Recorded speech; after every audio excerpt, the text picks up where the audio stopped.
They are the younger generation living in California, and they're ready to help shape our state's future. They are millennials.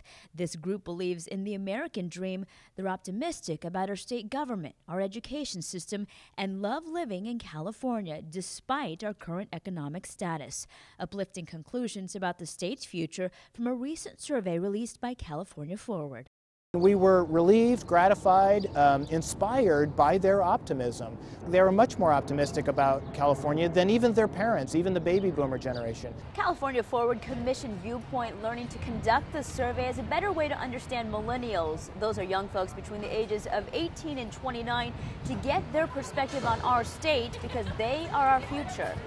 They're the ones that are going to inherit this state, and if we're going to revive the economy, it's really for them. According to the survey, young Latinos make up the majority of the group at 44%.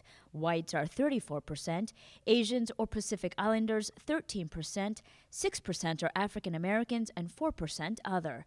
Despite some differences overall, these millennials truly believe our state offers great opportunities to get a college degree, get a good paying job, and become successful. These young Californians, those who've been hurt the most, are the ones who are the most positive about where their futures lie and where the state's future is headed.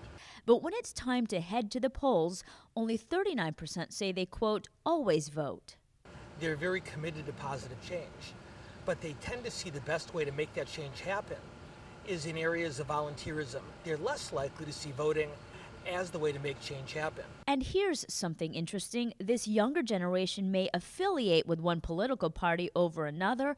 However, it doesn't mean they vote according to party lines. And if we can begin to address issues that face all Californians through a less partisan, less rigid, less confrontational lens, it can only mean good things for the future.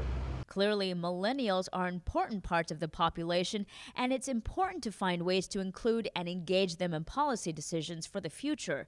We better, because they appear to be ready to change the state. This survey ought to be a very, very important reminder to our state's political and government leaders. It's really easy for a young person to say, well, why does my vote count? It's up to our political and our community leaders to make them understand why their vote is so important. For CAFwd, I'm Cheryl Getuiza.